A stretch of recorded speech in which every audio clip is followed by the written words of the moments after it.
Assalamualaikum students, my name is Fiza Sana and I am here for teaching Geography for class 7.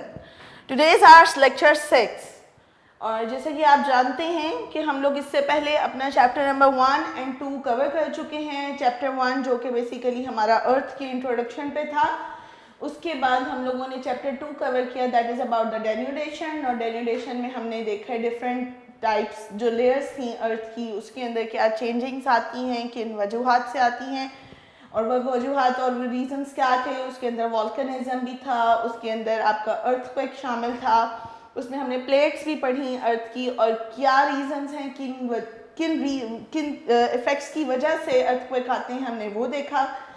आज जो हमारा chapter है that is about the introduction to atmosphere, that is your chapter number 3. Chapter number 3 में हम जो पढ़ने लगे हैं दैट इज़ एटमॉस्फेयर. अगर अब आपको याद हो तो मैंने जब चैप्टर 2 करवाना शुरू किया था तो उसमें मैंने आपसे बात की थी कि हम अब ज़मीन के नीचे की लेयर्स के बारे में पढ़ रहे हैं, राइट. डेन्यूडेशन में हमने जो ज़मीन की लेयर्स पढ़ी, अर्थ की लेयर्स पढ़ी थी, वो हमने नीचे की जो इंटरनल लेयर्स हैं हमने उसके बारे में पढ़ा कि उसमें जो चेंजिंग्स आती हैं उनसे अर्थ सरफेस के ऊपर क्या इफ़ेक्ट्स आते हैं. अब जो आज हम चैप्टर नंबर 3 में पढ़ने लगे हैं that is about the atmosphere, means कि जो आपकी अर्थ सरफेस है अब हम उसके नीचे नहीं, हम उसके ऊपर जो लेयर्स चल रही हैं उनको देखेंगे कि वो किस तरह से हैं, बनी हुई हैं, एक नेचुरल फैक्टर उनके अंदर क्या चल रहा है, किन चीज़ों से बनी हैं, और सेकेंडली उस लेयर्स की वजह से, उन लेयर्स की वजह से हमारी अर्थ सरफेस के ऊपर इफेक्ट क्या आता है. क्योंकि ये इंटरनल और एक्सटर्नल बोथ फैक्टर्स हैं जो आपकी अर्थ सरफेस पे जो हैं वो इफ़ेक्ट कर रहे होते हैं, जिससे आपके तमाम लिविंग ऑर्गेनिजम्स, जिन भी ह्यूमन बीइंग्स, आपके animals, tree, each and every organism जो है वो उससे इफ़ेक्ट हो रहा होता है. सो स्टार्ट करते हैं आज का हमारा topic that is about the atmosphere. It's on chapter page number 25 के ऊपर ये आपका चैप्टर स्टार्ट हो रहा है और आज हम इसको देखने लगे हैं दैट इज़ एटमॉस्फेयर. वो कहते हैं atmosphere is surrounding our earth from all sides in form of a cover. अगर अब हम देखें तो हम एटमॉस्फेयर को ये नहीं कह सकते कि हाँ जी यहाँ पर है, ये यहाँ पर है. नो, ये हमें पूरा कवर किए हुए है. हमारी हर तरफ जो इस वक्त एक पूरा राउंड आप इसको ले लें तो आसपास जितना भी जो है वो हम एरिया कवर करते हैं that is our atmosphere. Due to the gravitational force of Earth, atmosphere is attached to Earth from all sides. अब क्योंकि ज़मीन के अंदर अब ग्रेविटेशनल फोर्स होती है और ग्रेविटेशनल फोर्स क्या करती है, ग्रेविटेशनल फोर्स हर चीज़ को अपनी तरफ खींच के रखती है. इसीलिए तो हम ह्यूमन बीइंग्स भी ज़मीन पर खड़े रह पाते हैं.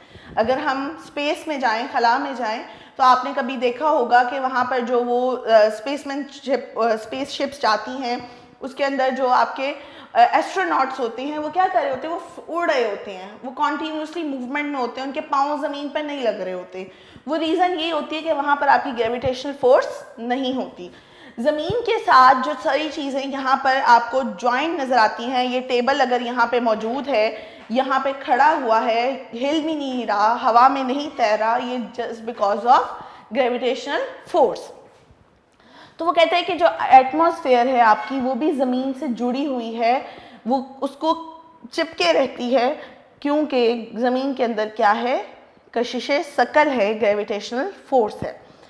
The life on our planet earth is due to this atmosphere. हमारी ज़िंदगी भी इस प्लानट के ऊपर, ज़मीन के ऊपर, इस सियारे के ऊपर सिर्फ इस वजह से है क्योंकि यहाँ पर वो एटमॉस्फेयर मौजूद है जो हमारे लिए जो है वो बेहतर है, जो कि हमारे सर्वाइवल के अंदर हमें हेल्प आउट करती है. वरना बाकी प्लैनेट्स भी तो हैं, हम चांद पे क्यों नहीं जाके रह पा रहे अभी तक, हालांकि बहुत सी कोशिश हो रही है. हम मार्स पे क्यों नहीं चले गए हैं, ठीक है, हम वीनस पे क्यों नहीं चले जाते, वहाँ पर भी तो वो भी तो प्लैनेट्स हैं ना. लेकिन वजह यही है कि वहाँ की एटमॉस्फेयर में वहाँ की जो फोर्स ऑफ ग्रेविटेशन है उसके अंदर और ज़मीन अर्थ की ग्रेविटेशनल फोर्स में और एटमॉस्फेयर में बहुत ज़्यादा फ़र्क है. ये हमारे लिए जो है वो बेनिफिशियल है, हमें सर्वाइव करने में ये हेल्पफुल है. Atmosphere is composed of 3 basic elements. अगर अब हम एटमॉस्फेयर की बात करते हैं तो 3 बेसिक एलिमेंट्स हमारे इसमें आती हैं. नंबर 1 इज़ रेगुलर गैस, ठीक है जी, रेगुलर गैसेस आ गई, फिर आ जाती हैं आपकी इसके अंदर वेरिएबल गैसेस। क्योंकि नॉर्मली हम कहते हैं ना कि सिर्फ ऑक्सीजन इंसान को जिंदा रखने के लिए ज़रूरी है, नो डाउट, लेकिन इसके साथ साथ ये बाकी जो गैसेस हैं इनका भी बहुत ज़्यादा रोल होता है जो कि आपकी लाइफ के ऊपर इम्प्लीमेंट हो रहा होता है। अब वो कैसे होता है और किस हद तक होता है वो हम इंशाल्लाह इसको देखेंगे। और तीसरा जो इसके अंदर हम लोग शामिल करेंगे दैट इज़ पोल्यूटेंट्स। अब लाजमन बात है, पोल्यूशन तो बहुत ज़्यादा है, ऐसे ही है ना, तो हम इसके अंदर पोल्यूटेंट्स को भी देखेंगे। ये भी आपकी एटमॉस्फेयर का अहम पार्ट है। सबसे पहले हम देखेंगे these are mostly found in the lowest part of atmosphere. ये 3 गैसेस जो हैं ये आपको अगर हम देखते हैं एटमॉस्फेयर, यानी ये आपकी अर्थ सरफेस है, ठीक है, अर्थ सरफेस है, और अर्थ सरफेस पे जो सबसे नियर बाय आपकी एटमॉस्फेयर की लेयर आती है वो बेसिकली आपकी किस चीज़ से बनी हुई है, इन चीज़ों से, ठीक है। ये 3 गैसेस से आपकी लोएस्ट जो लेयर है, लोएस्ट लेयर ऑफ एटमॉस्फेयर आपकी बनी हुई है इन 3 गैसेस से। Is it clear? अब देखते हैं उसके अंदर कौन सी, अब रेगुलर गैसेस कौन सी होती हैं। रेगुलर गैसेस बेटा हमारी होती हैं नाइट्रोजन एंड ऑक्सीजन, ठीक है जी। ऑक्सीजन सब जानते हैं कि हर इंसान को सांस लेने में हेल्पफुल है कौन सी गैस, ऑक्सीजन। ऑक्सीजन अगर नहीं होगी तो इंसान मर जाएगा। इवन कोई भी जानदार है उसके सर्वाइवल के लिए ये गैस बहुत इंपॉर्टेंट है। लेकिन नाइट्रोजन भी अपना एक इम्पॉर्टेंट पार्ट रखती है for the different kind of living organisms. कैसे? Atmosphere is a combination of many gases.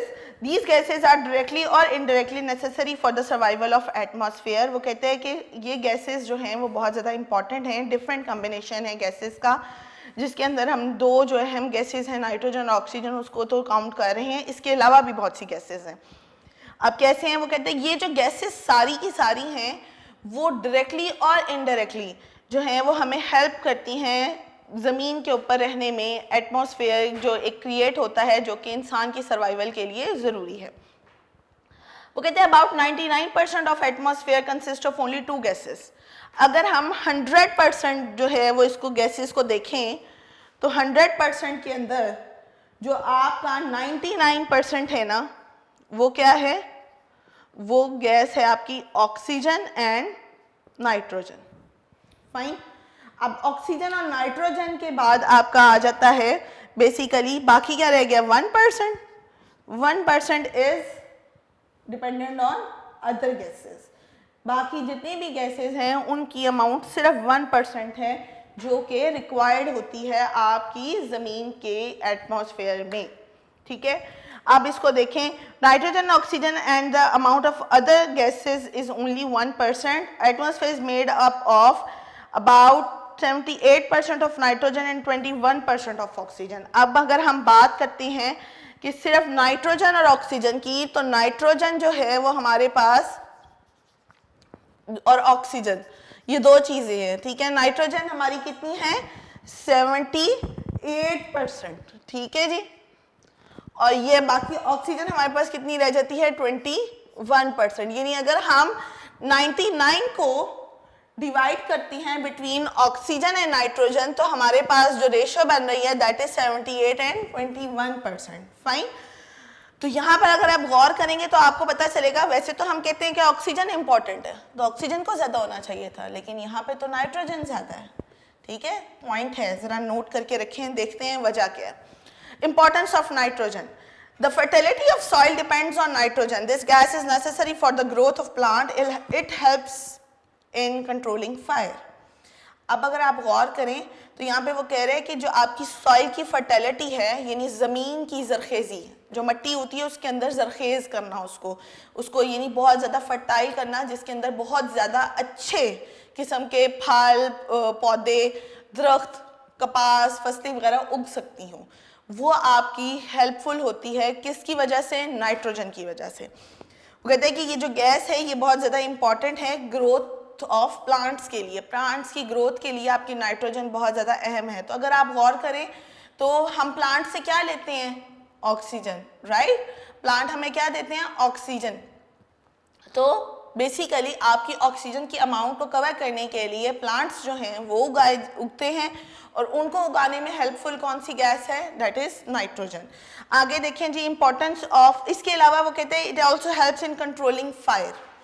कहीं पर आग लग जाए, कहीं पर अगर जो है वो आपने देखा होगा वो रेड कलर के जो हैं वो बहुत बड़े बड़े से उन्होंने फायर एक्सटिंग्विशर्स लगाए होते हैं, उसके अंदर आपकी ये गैसेस जो हैं वो, उसमें नाइट्रोजन गैस भी बहुत अहम है।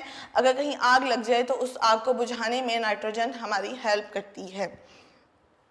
इसीलिए कहते हैं ना, वो कहीं अगर आपके दरख्तों के अंदर नमी मौजूद हो तो वो या आपने कहीं पे नाइट्रोजन का वो बहुत ज़्यादा वो खाद यूरिया वगैरह जो है वो छिड़का हुआ हो, तो वहाँ पे फायर का जो ख़तरा है वो थोड़ा सा कम रहता है। लेकिन इसके साथ साथ और अदर गैसेस भी शामिल हो जाती हैं, जैसे कि कार्बन डाइऑक्साइड है, और ये भी आपकी जो है वो बेसिकली काफ़ी ज़्यादा जो है आपके एटमॉस्फेयर में मौजूद होती है। अच्छा, इंपॉर्टेंस ऑफ ऑक्सीजन। अब ऑक्सीजन पे आते हैं, तो oxygen is necessary for life, no doubt. ज़िंदगी के लिए ऑक्सीजन बहुत ज़्यादा ज़रूरी है। When we breathe we absorb oxygen in our body. This gas interacts chemically with other elements immediately. इसका प्लस ये है कि ये गैस जो है ये एक तो हमारी बॉडी एब्जॉर्ब करती है, हम उसको इनहेल करते हैं, ठीक है। दूसरी चीज़ इस गैस की ये है कि ये केमिकल वे में बहुत से एलिमेंट्स के साथ बहुत जल्दी जो है वो अपना जोड़ बना लेती है, उनके साथ रिएक्शन ले आती है। It is absorbed in our blood, हमारे खून के अंदर एब्जॉर्ब होती है। It gives us energy by burning our food, जो हम खुराक खाते हैं उसको हज़म करने के लिए भी ऑक्सीजन बहुत ज़्यादा अहम रोल प्ले करती है। वो उसको बर्न करती है हमारे अंदर और उस फूड से हमें एनर्जी प्रोवाइड करती है। आप देखें ना, कभी आपको लग रहा हो कि आप बहुत डाउन फील कर रहे हो, भूख बहुत ज़्यादा लग रही होती है, हम खाना खाते हैं तो हम फ्रेश हो जाते हैं, क्योंकि उसके अंदर एक पूरा प्रोसेस हो रहा होता है और ऑक्सीजन भी उसके अंदर अपना एक अहम रोल अदा कर रही होती है। फिर the survival of life is impossible without this gas. Oxygen helps in burning all kind of energy resources. अब नाइट्रोजन क्या करती है? वो फायर को कंट्रोल करने में हेल्प करती है, ठीक है। अगर आग लग गई है तो उसको बुझाने में मदद करेगी, जबकि ऑक्सीजन क्या करती है? वो आग को जलाने में मदद करती है। इसके लिए बहुत जो अच्छा सा एक्सपेरिमेंट अगर आप गौर करेंगे तो आप कर सकते हैं कि आप एक कैंडल जलाएं, ठीक है, और उस कैंडल, छोटी सी कैंडल लें, उस कैंडल को जलाएं, ठीक है। जलाने के बाद अब आपने क्या करना है? आपने एक शीशे का ग्लास साथ रखना है अपने। जैसे ही आप उस कैंडल को जलाएंगे, ठीक है, टेबल पे रख लें, उसको सेट करें, और उस कैंडल को जलाने के बाद आपने उसके ऊपर ग्लास जो है वो उल्टा कर देना है। आप देखेंगे कि जैसे जैसे ग्लास कवर कर रहा है उसको, वो जो ऊपर से आपकी छोटी सी वो एक जो है वो लो जल रही होगी, वो बेसिकली बंद हो जाएगी। जो उसकी पायलट जल रही होती है, कैंडल बुझ जाएगी। वजह बुझने की क्या है? कि क्योंकि आपने उसकी ऑक्सीजन जो है वो ख़त्म करती है। तो आपने जब उसके ऊपर ग्लास दे दिया तो उसकी जो एयर है वो बंद हो गई, तो उसकी वजह से वो आग बुझ गई। Is it clear? जैसे ही आप उसको दोबारा से ग्लास को हटाएंगे, उसको बर्न करेंगे, वो दोबारा जल जाएगी। तो यहाँ पर ये बेसिकली जो है ऑक्सीजन जो है वो आपकी चीज़ों को जलाने में भी हेल्प करती है। इसके अलावा कौन सी चीज़ें जी? कोल, कोयला, ऑयल, नेचुरल गैस एक्सेट्रा, ये सब बर्निंग में हमें हेल्प करते हैं। Variable gases. अब दूसरा जो पार्ट है, ये रेगुलर गैसेस हमने देख ली, ठीक है, that is basically nitrogen and oxygen. Number 2 is variable gases. No one can deny the importance of variable gases in atmosphere. Variable gases include carbon dioxide, water vapors and ozone. अब वो कहते हैं कि जहाँ पर आपकी ये रेगुलर गैसेस बहुत ज़्यादा इम्पॉर्टेंट हैं, आप वहाँ पर वेरिएबल गैसेस को इग्नोर नहीं कर सकते। ये बहुत अहम रोल प्ले कर रही होती हैं आपकी एटमॉस्फेयर के अंदर। और इन वेरिएबल गैसेस के अंदर जो गैसेस मौजूद हैं, उनमें जो फेमस गैसेस हैं वो हैं जी आपकी carbon dioxide, the most important, water vapours, ठीक है, पानी के बुखारात जो कि आपको बारिश के सबब में वापस ज़मीन पर आते हैं, ठीक है। वाटर वेपर्स भी आपकी इस एटमॉस्फेयर में वेरिएबल गैसेस के अंदर शामिल हो जाती हैं। And ozone, the very important layer of atmosphere जो कि आपकी है ओजोन। ओजोन क्या है जी? O3। ऑक्सीजन के नॉर्मली जो है हम उसको 2 पार्टिकल्स के अंदर लेते हैं, लेकिन ओजोन के अंदर बेसिकली आपके 3 पार्टिकल्स होते हैं, ठीक है। ओजोन आपकी क्या होती है? 3 पार्टिकल्स पे होती है। Is it clear? अब क्या होती है वो इन डिटेल हम आगे भी देखते हैं उसको।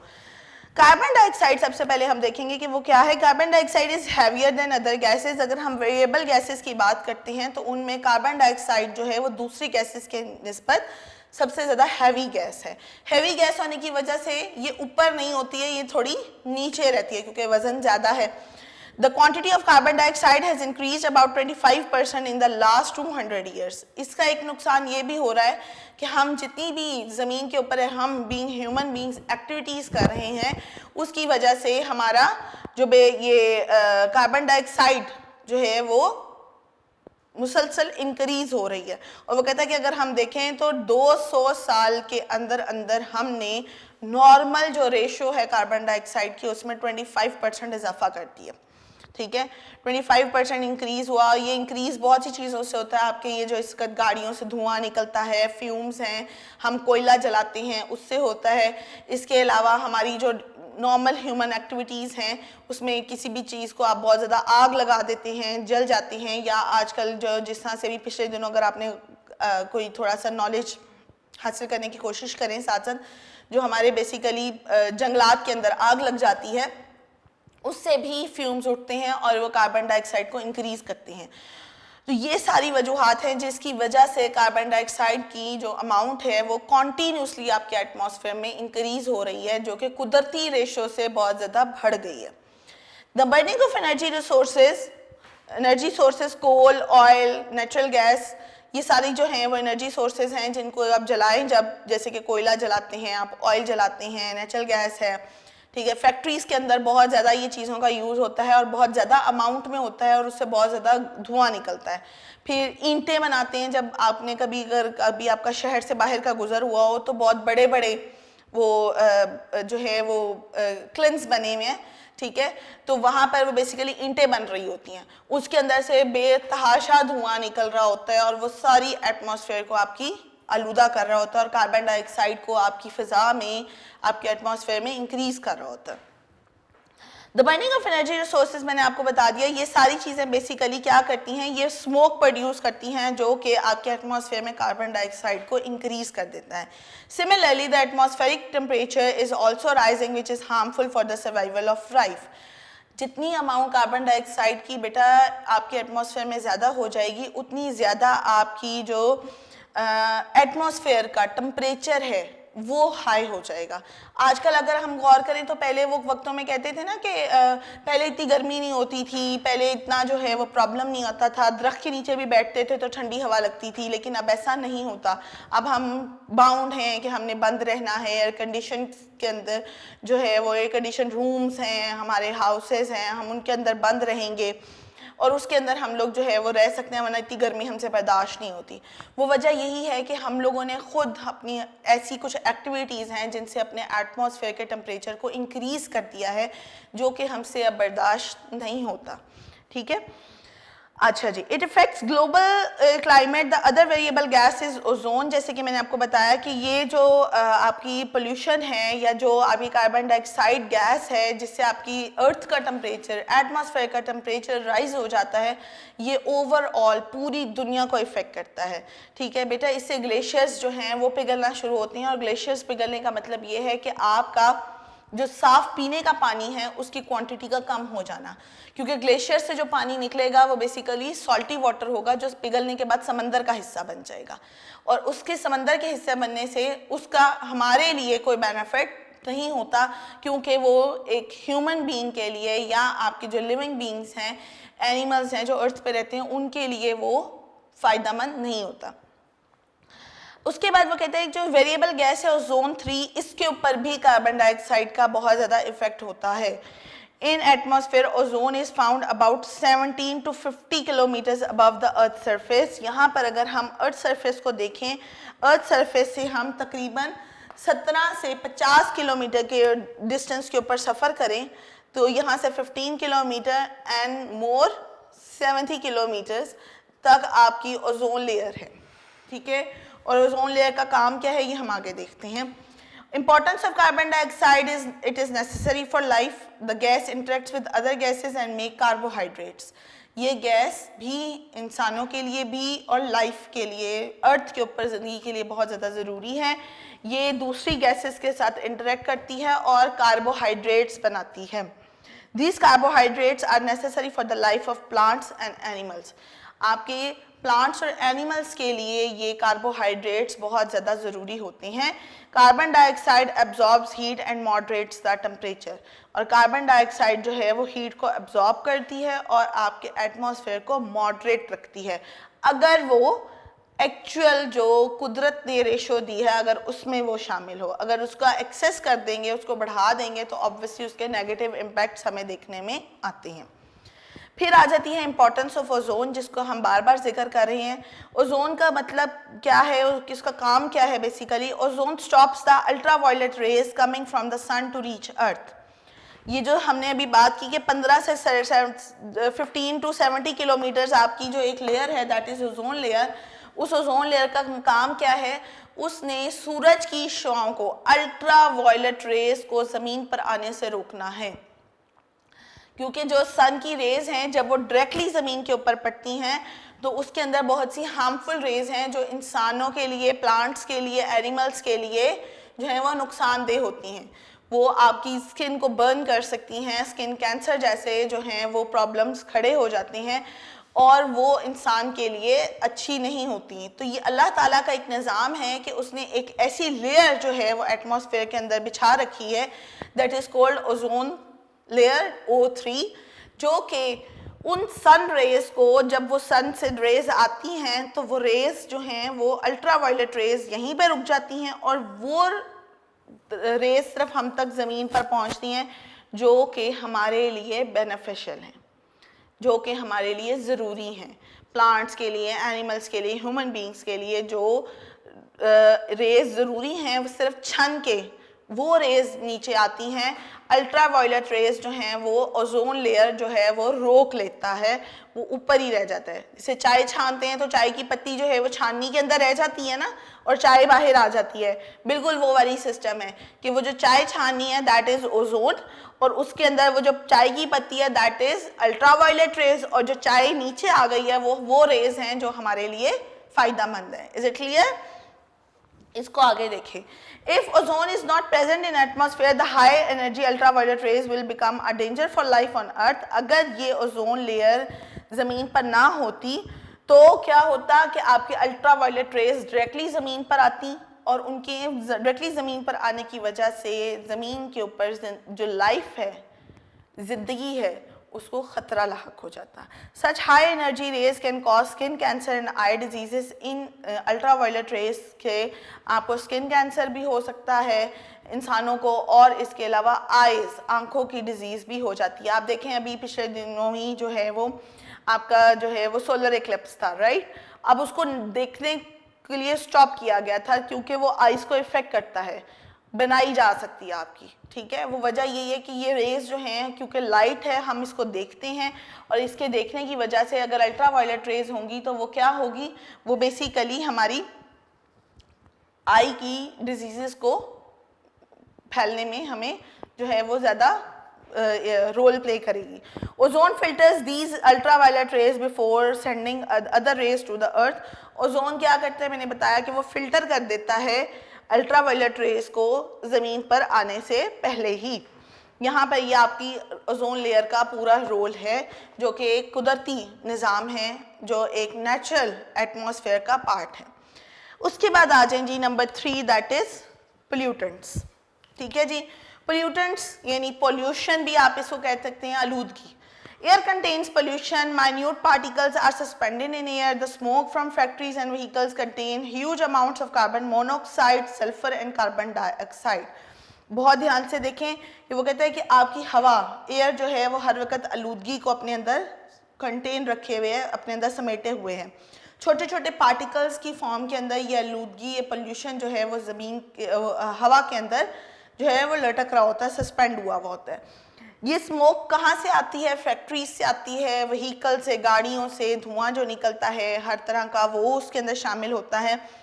और इस स्मोक के अंदर जो गैसेस हैं वो कौन सी हैं? कार्बन मोनोऑक्साइड उसके अंदर होती है, सल्फर होता है और कार्बन डाइऑक्साइड होती है। During burning the smoke particles enter in the air in the form of pollution. और जैसे ही स्मोक निकलता है फैक्ट्री से, व्हीकल से, ये क्या करता है, कहाँ चला जाता है धुआं? आपने देखा धुआं उड़ा होता है, वो उड़ते उड़ते गायब हो जाता है, वो बेसिकली आपकी हवा के अंदर लॉक हो जाता है, वो उसको अपने अंदर कंटेन कर लेती है। Pollution is affecting the atmosphere of industrial cities. This is dangerous for public health. It causes diseases of throat and breathing. अब इसको तो हम खुद सफ़र करते हैं, ठीक है, क्योंकि हम एक बहुत बड़े लाहौर शहर में रह रहे हैं, तो यहाँ पर आपको पता है कि सांस के कितने मसाइल हो जाते हैं। ज़रा सा धुआं हो जाएगा तो हर मौसम के अंदर हम डिफरेंट काइंड ऑफ डिजीज़ अब देखने आ गए, और ये वजह सिर्फ यही है कि आलूदगी बहुत बढ़ गई है, पोल्यूशन इंक्रीज़ हो रहा है, जिससे हमें बहुत से प्रॉब्लम्स होते हैं। गला हमारा आए दिन ख़राब हुआ होता है, ठीक है, और सांस लेने में भी हमें प्रॉब्लम हो रही थी। इसके अंदर मैं आपको मज़े की बात बताती हूँ कि मैं बल्कि फील कर रही थी कि ये जब से ये लॉकडाउन वाली सिचुएशन चली है, हम घरों में अपने बंद हो गए हैं, तो आपको नहीं लगता कि हमारी ये वाली जो डिजीज़ेज़ हैं, जो आए दिन हम जब रेगुलर बाहर निकलते थे तो हमें फ्लू हुआ रहता था या अक्सर ही हमें खांसी हुई भी होती थी, वो अब नहीं होती है। घर में आप रहते हो तो आपको वो इतना ज़्यादा प्रॉब्लम नहीं होता। अगर आप खट्टी चीज़ें नहीं खाते होगे तो फिर तो नहीं होता होगा, अगर चल रहा है वो तो फिर तो मुश्किल हो जाएगी। खैर, तो वो देखें कि वजह यही है कि आपका जो इंटरेक्शन है या एक्सपोजर है पोल्यूटेड एयर से वो कम हो गया। इसके अलावा क्योंकि आपकी गाड़ियाँ घरों से ज़रा बाहर कम निकलती हैं तो आपकी हवा भी थोड़ी पहले की निस्बत साफ होने लग गई है। तो ये सारी वजह हैं कि जिसकी वजह से हमें सांस लेने में बहुत ज़्यादा प्रॉब्लम होता है और हमें गले की, थ्रोट की डिजीज़ेस बहुत ज़्यादा होती हैं।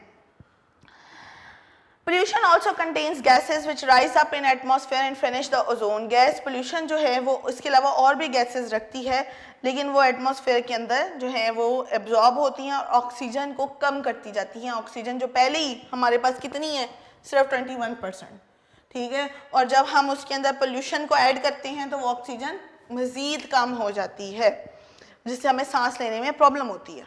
Is it clear now? आगे देखें। In this way the amount of ozone is decreasing, और अमाउंट ऑफ ओजोन भी डिक्रीज होती है जैसे जैसे आप पोल्यूशन। अब गौर करें कि ये सारे काम हम कर रहे हैं, कहाँ पे कर रहे हैं? अर्थ सरफेस के ऊपर कर रहे हैं, ठीक है। अर्थ सरफेस के ऊपर हमारी ये तमाम हरकत हैं जो कि हम पोल्यूशन पैदा कर रहे हैं डिफरेंट वेज के अंदर, और वो किसको इफेक्ट कर रहा है? हमारी एटमॉस्फेयर को इफेक्ट कर रहा है, और एटमॉस्फेयर में गैसेस की रेशो चेंज होने से उसको दोबारा इफेक्ट किसको हो रहा है? आपकी अर्थ सरफेस को हो रहा है। ठीक हो गया? समझ आई बात कि हम ही काम ऐसे कर रहे हैं जिससे हमारी एटमॉस्फेयर जो है वो उसकी रेशो में डिफरेंस आ रहा है और हमें ही इन रिटर्न उसके नुकसानात का सामना करना पड़ता है। The dust particles also fly from earth surface and enter in the air. जो आपके डस्ट पार्टिकल्स हैं, ज़मीन आप मिट्टी उड़ाएंगे तो कहाँ जाएगी? वो भी बेसिकली आपकी अर्थ सरफेस के अंदर चली जाएगी। Their quantity is not uniform. हम ये नहीं कह सकते कि वो यूनिफॉर्म है। आपके अगर हम हेल्दी हिल स्टेशंस में जाएं या जहाँ ग्रीनरी बहुत ज़्यादा होती है वहाँ पे पोल्यूटेंट्स कम होंगे, वहाँ पे पोल्यूशन कम होगा। आपके जो अर्बन सिटीज़ हैं वहाँ पे पोल्यूशन ज़्यादा होगा, रूरल सिटीज़ में पोल्यूशन कम होगा। सो इट्स नॉट यूनिफॉर्म, ये हर जगह पे इसका जो है वो रेशो कम ज़्यादा होता रहता है। Their quantity is greater in deserts as compare to humid areas. अब मिट्टी डस्ट जो उड़ती है उसकी जो तादाद है वो आपको डेजर्ट एरियाज में ज़्यादा मिलेगी बनिस्बत दूसरे इलाकों के अंदर। Their quantity is also large in urban and rural areas. जैसे कि मैंने आपको बताया कि रूरल अर्बन एरियाज क्योंकि ये मट्टी वाले इलाके हैं तो यहाँ पे डस्ट पार्टिकल्स ज़्यादा होते हैं। अगर हम अर्बन एरियाज़ में देखें तो यहाँ पे आपके स्मोक के पार्टिकल्स भी ऐड होके तो वो और ज़्यादा पोल्यूशन को इंक्रीज़ कर देते हैं। यहाँ पे हमारा जो बेसिकली पोल्यूशन का पार्ट है वो ख़त्म होता है। अब इसके अंदर हमने वेरिएबल गैसेस में एक चीज़ हमने अभी मिस की हुई है, अगर आपको याद हो और आपने गौर किया हो, that is water vapours. Water vapours जो हैं वो भी पूरा एक प्रोसेस है, उसको इंशाल्लाह हम नेक्स्ट लेक्चर में लेकर चलते हैं। फ़िलहाल के लिए हमारा ये बेसिकली जो टॉपिक है आज का, that is about explain the importance of carbon dioxide and oxygen, वो हमने कवर किया। वो आपका लॉन्ग क्वेश्चन नंबर 1 है। इसके अलावा आपके शॉर्ट क्वेश्चंस जो हैं वो काफ़ी हद तक जो हैं वो कवर हो गए हैं। इसको देखिए, नेक्स्ट लेक्चर के अंदर हम इसको कॉन्टीन्यूटी में लेके चलेंगे। अभी तक के लिए आप इसकी लर्निंग को स्टार्ट करें और बहुत ज़्यादा फोकस रखें अपनी स्टडीज़ के ऊपर। कोई भी क्वेरी हो, कुछ भी हो, तो आप लेक्चर के नीचे जो कमेंट बॉक्स है उसके अंदर आप मुझसे पूछ सकते हैं। अपना बहुत ज़्यादा ख्याल रखें। इंशाल्लाह नेक्स्ट लेक्चर में मुलाकात होती है। अल्लाह हाफ़िज़।